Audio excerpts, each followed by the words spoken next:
My name is Amanda Goff. I'm with the Tennessee Department of Health. I'm the environmentalist on our waterborne team, and I manage our Safe Watch water testing private well program with the state. So,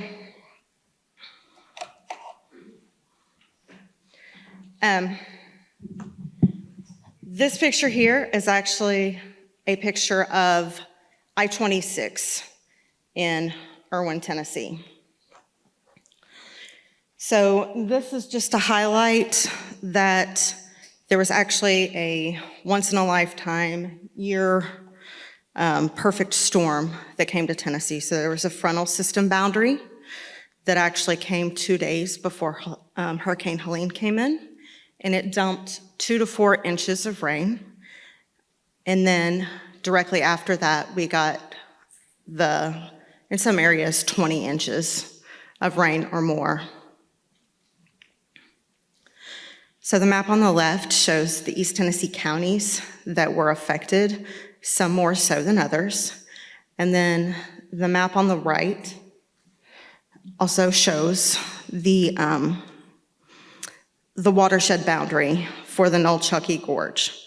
And all the water that drains from the solid red area comes down through the narrow gorge and exits into the gorge in the valley just above Erwin, Tennessee.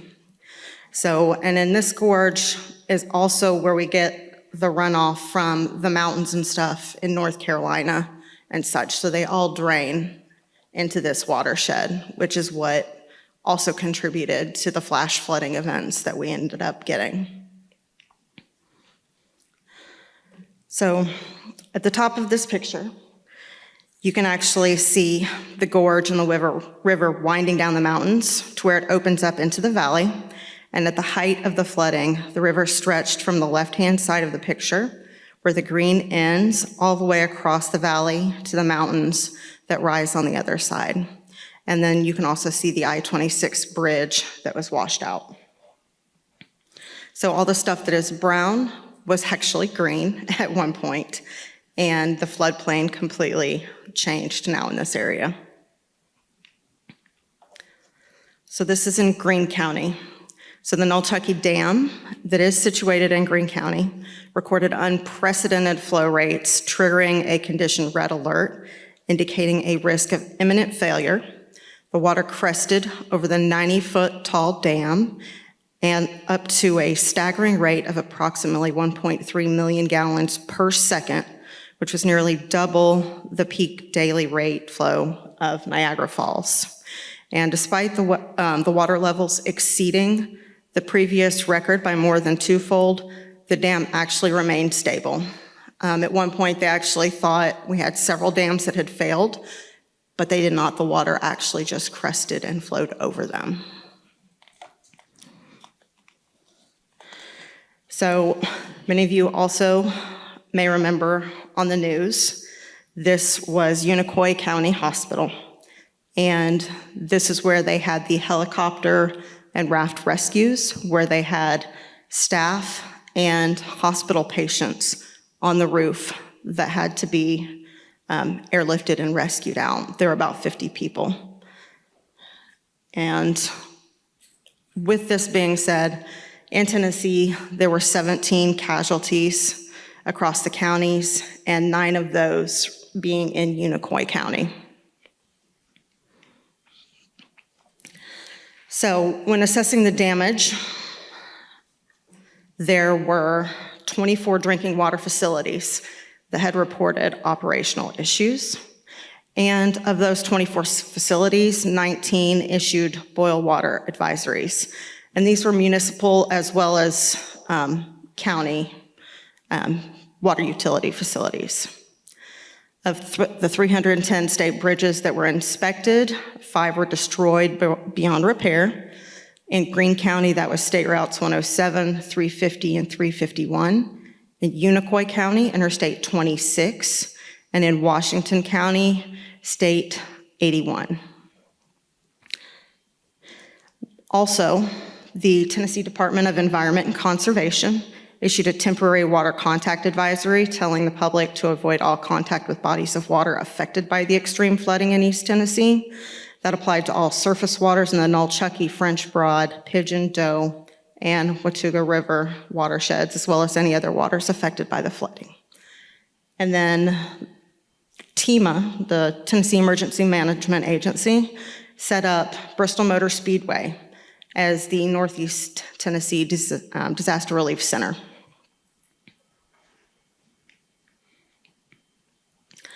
So on Friday, September 27th, the governor of Tennessee declared a state of emergency. And by Tuesday, October 1st, I had gotten some emails and began discussions with the Tennessee Department of Environment and Conservation, as well as Tennessee Emergency Management Agency, and Tennessee Department of Agriculture as well, on how we can best address the concerns for private well and water safety. So to align water safety goals and efforts across the state agencies, we did form a work group to discuss emergency response options. Some of the main challenges that we faced included limited field staff. So for me, I'm the only environmentalist on our waterborne team for the state. So there's only one of me. Luckily, I work remotely and I live in Knoxville. So I was able to be really close, and I had a lot of friends and coworkers that were affected negatively by this event and had to be rescued from their homes. The other problem was going to be the road closures and the transportation. So with our Safe Watch program, we do direct ship kits to homes, but if we can't get the kits to the homes, or they can't, FedEx can't get in, get back, then you have the holding time issues. And then there was also the cost of testing and lab capacity, as well as, because of this being such a large-scale disaster, how many of these are we gonna get coming in? So looking ahead with that,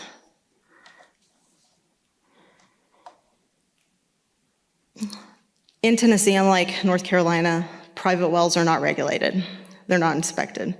The only thing that is regulated is the drillers and the drilling reports that come in, and then after they're drilled, they get tagged and inspected to make sure they were drilled properly, and then that's the end of it. Everything else falls on the homeowner. So, and the other thing to consider was that a lot of these wells and the people that lived in these homes, they're in rural areas, and these wells and springs were hand dug, and they were there since before they took ownership of these homes. They were generational. And their concerns were, oh, it's always had coliform in it. That's not, so we were trying to take the approach of no level of bacteria is a safe level. In that. We also had a lot of Spanish-speaking individuals and families in these rural areas. So when the mayors and the local government and local health department reached out to us, they were asking for a lot of these resources in Spanish as well. The other consideration was the power outages. A lot of the pumps and stuff were electric. And, if your pump doesn't work, then your water's not gonna flow. So we had to take those things into consideration. And then I did get some calls as well from rental properties. So we would have the tenants call, and they were having issues trying to force their landlord to properly sanitize and take on the responsibility of making sure the water and the quality was safe for them and it not fall on the tenant as their responsibility. So the tenants weren't knowledgeable enough about the wells, and the landlords, in some instances, didn't want to care or want to get involved or have to incur the cost of what was going to happen with these wells. So we had several options, and we came up with 3 in our work group, 3 different strategies to be able to accommodate and help these well owners in these areas. So the first one was TDEC said, well, we can waive the fee for sampling and testing. However, they had limited staff to collect those samples. Those staff were dealing with the infrastructure and water utility and wastewater utility infrastructure failures. So they were trying to help them get those back online. So we didn't have a lot of staff to be able to go out to collect these samples. And then they had limited lab capacity in order to be able to test those. So the other option, Tennessee Department of Health, in the past for wildfires and other large-scale emergencies, we had developed RCAP surveys and hotlines where people could call in, we could fill out these surveys, send the information to us so then we could get the kits out and figure out a way to get those things to them. The third option actually came as a result of a pilot program during the COVID era in our Safe Watch program, and we actually had some still on hand, and the downfall for these is that they only test for coliform bacteria. However, you're not going to have, if you have coliform, then there's potential for E. coli being in there. If you can't have E. coli without the coliform being present. So, that kind of was a good medium. The only downfall to this is we wouldn't really be able to collect any data that could be usable because it's not going to come from a certified lab. We had tried to use a RCAP survey with a QR code for people to be able to give us those results during COVID, and there just wasn't a great deal of return on those results. So we decided to give this one a try. I did have roughly 100 kits on hand in our central office in Nashville. So I had my coworkers ship those to me in Knoxville overnight. I was able to transport those over to our Knoxville field office for Tennessee Department of Environment and Conservation. And their field staff was actually able to take these and meet into some of the local areas that were hardest hit, such as Cott County, their health department. They were able to meet up with the Johnson City field office staff and get some there, and we were able to test them out in several counties and see how well received and stuff they were. One of the benefits of these is that, you have presence, absence, color change within the 48 hours, and these tests can be done at room temperature because a lot of these people didn't have power, they lost, refrigerators, they lost everything. And having this be able to help them at this time was also a great benefit because they could have this color change, they could go ahead and treat, and then they could reach back out for some more guidance and things, if they were confused or wanted to know next steps. So in determining how many kits we needed to order through TEMA, we worked with TDEC, Richard Rogers, he was great.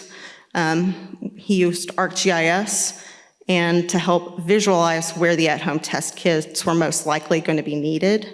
He developed a GIS web application seen here, and it was created just for internal uses, and it contained some of the following data sets. So it was a heat map to show density of private water wells, relative scale, public water system service area boundaries, and emergency status. Selected parcels attributed with private water source within FEMA flood zone and a 300-foot buffer. State-funded emergency aerial imagery as it became available. Boundaries of affected community or counties. Traffic data of road closures and FEMA flood zones.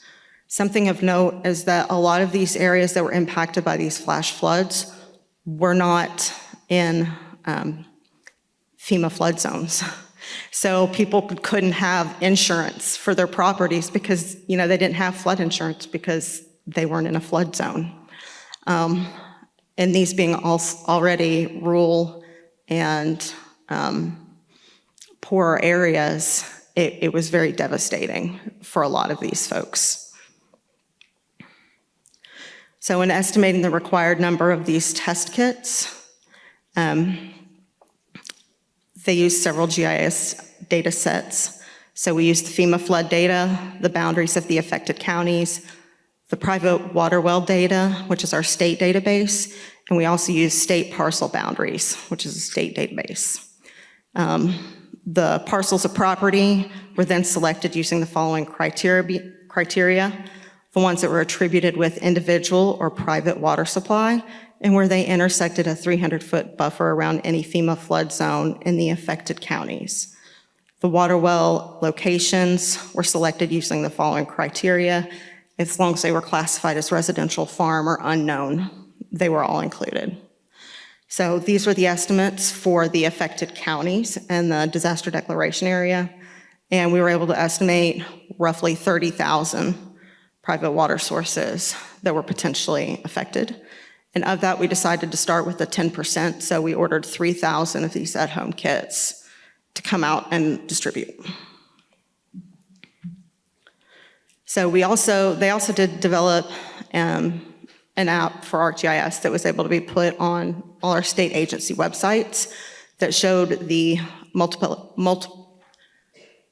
area resource agency centers, the MACs, and also the state and local health department areas where these test kits could be picked up.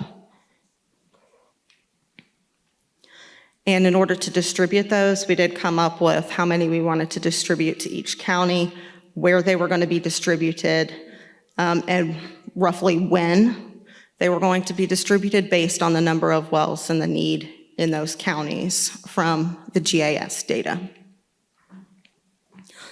We also, by the 2nd of October, developed guidance for these at-home test kits. So this guidance was used off of a card that we had previously done for COVID. We just updated it, so we gave them colored pictures of what the test kits would look like, if it was positive and or negative, and what to do. And actually, my phone number was listed on the bottom to contact with questions on how to interpret or, if they had any problems with this. The other guidance document that we did was a general protecting your well after a flood. So we went ahead and developed these because there wasn't the guidance documents that CDC and EPA and all the other agencies had come out with yet at this time. So we went with old EPA guidance documents on emergency sanitizing of a well.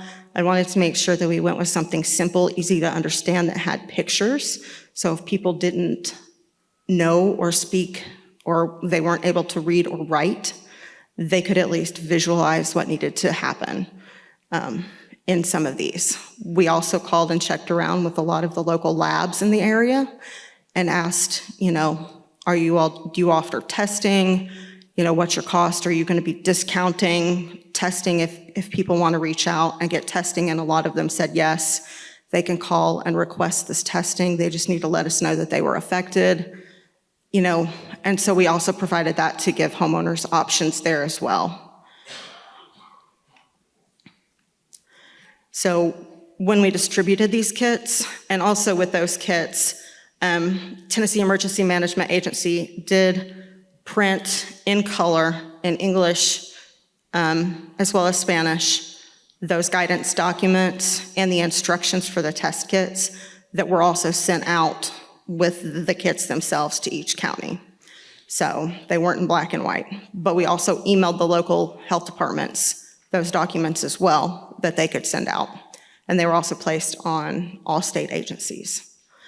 We also developed for our internal state agencies and for our health department hotline some messaging and distribution, and as the resources became available and the website links to other guidance and resources availability, we included those that they could also provide to people that were calling in or people that were needing more assistance than what we could provide, since we didn't have a lot of funding and stuff to be able to go out and rebuild wells and stuff at the time. A lot of our environmental health specialists worked long, hard hours. They went out and inspected restaurants.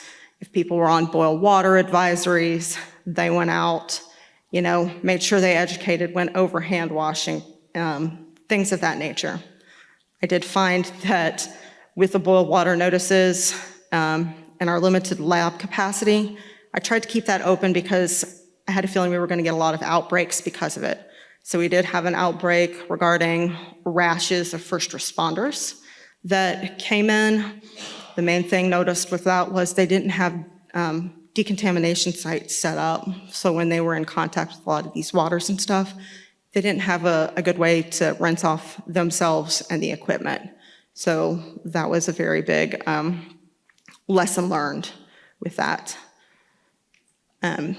Also, another lesson that was learned was when educating people, they didn't think about washing their hands or brushing their teeth or some of these other things. They just thought they couldn't drink the water. And maybe they didn't bathe in it or open their mouth, but they still washed their hands and brushed their teeth. And so you get in medical facilities that are on boil water advisories and things of those nature, or, water going to ice machines and not sanitizing the ice machines and the water. I mean, there were just countless things that could go wrong. So with this level, I wanted to leave our capacity open. We did have one false hit for a biologic that I also had to deal with because National Guard was out with their biofire testing. So we actually ended up flying a sample to our state public health lab for verification, and thank goodness it was not positive. But in doing that, our local health departments also asked us to develop some social media guidance documents in developing. So this was what we also developed. We used just Canva to do this so they could put out on social media and things just to promote and let people know the importance of testing their water, and that we did have this resource available. So this was just another guidance document that we did on SharePoint that we shared with our internal agencies as well, so we could be consistent in our messaging. So Department of Environment Conservation could be consistent with what we were saying, and people weren't getting two different answers from two different agencies and getting further frustrated in an already traumatic and hard time for themselves. So of those 3,000 test kits, we actually did not have to order any more, but we only had a handful that were left at the distribution sites. Had really great feedback. I think I only had one kit where I got a call where there wasn't any of the powder in the bottle. So that was different. I only got about 20 to 30 calls with questions. A lot of them resulted in people not changing. They had a water system or a filtration system on their home. They actually didn't take out the filter before sanitizing on things of that nature, or change the filters. So that was leading to a lot of kind of false positives, or they would get more of like an orange instead of a yellow. And I told them to go ahead and contribute that to being a positive and sanitize, and kind of walked them through that. And then the people that were on multiple homes were on the same well, I advised them, hey, please let your neighbors know, whoever you're sharing this with, they need to flush and sanitize their system through their home and stuff as well at the same time. Otherwise, you're gonna have to do it multiple times. So just really encourage them to work together to be able to do these things. And my contact information. I also worked on this with my boss, Jane Yackley. She's an epidemiologist and a director of our program, and Richard Rogers. He's with Tennessee Department of Environment Conservation. These are some links. I know you can't click on them, but I also wanted to give a special thanks to Sarah Boop, Julie Schaffner, Emma Roth with Tennessee Department of Health for their contributions to this presentation. Sarah Boop is actually out in the field and provided me several of those pictures on the ground of what was going on.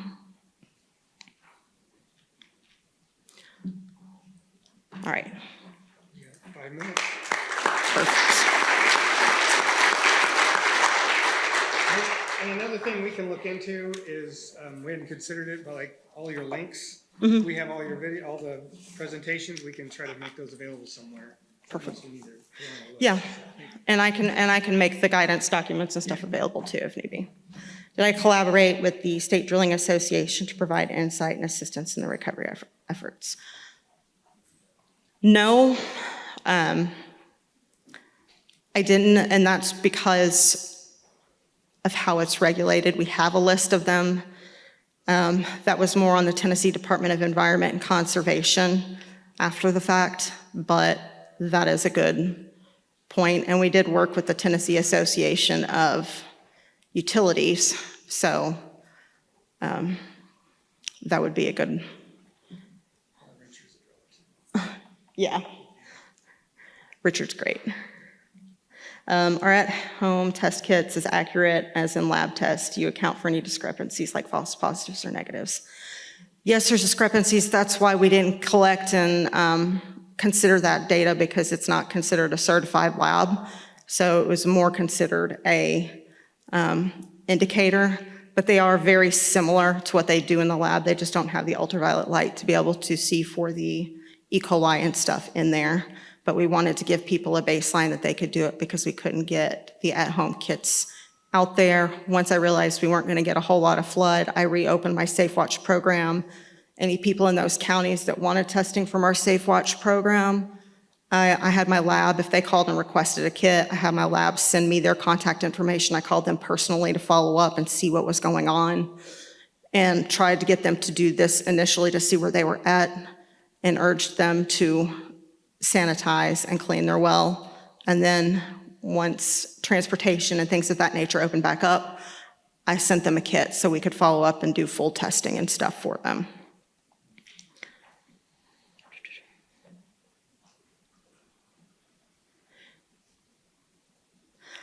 No, I don't have a similar EPA's post-wild. I've seen EPA's post-wildfire. That's okay. Answer that and you come back to the one above it. Well assessment form. Do you know of a similar post-flood well assessment form? No, we developed one first, and then once we got the ones and stuff that came in from EPA and CDC and other documents, we added those links and stuff too. We allowed people to go and kind of pick what suited their needs the best, because all of the wells were different. Does Tennessee have laws to protect renters from private well issues and require landlords to fix contaminated wells? So, no. It depends on their lease agreements, but it's very a right to rent. So the only thing that I'm aware of as far as laws is if you're selling your home for real estate purposes, you are required to provide a total call form and E. coli test to the buyer, but that's it. So that one right there was very rough, and having those protections for that. The other concern was the Airbnbs and stuff, you know, and some of those counties, and the owners not testing or caring, then people coming, you know, if those Airbnbs and some of these vacation homes were on well water, they didn't get sanitized, and they fill their hot tubs with this contaminated water, their swimming pools didn't change it between people, then you've got Legionella and stuff concerns as well. So it's just an ongoing uphill battle, and there's so many of those that it's hard to regulate and inspect, and our legislature just didn't, they didn't want to go there. We don't have enough staff to be able to regulate or inspect all of those things. To coordinate the efforts among different agencies, I was actually the main coordinator because everybody knew me and they reached out. And so I had 2 or 3 people from Tennessee Department of Environment and Conservation reaching out and emailing me, wanting to know that these were their ideas. And then I was getting stuff from my EPIs and the higher ups saying, hey, what's this? And, you know, we're getting it from everywhere. So I basically pulled everything to make everything easier and kind of minimized, and did our Teams meetings, and our email threads got a little crazy, but I also sit on the board for the commissioner for the water quality, oil and gas. So I know a lot of those folks. So that made it a little bit easier. Okay, so it's 10. All right. Thank you. Absolutely.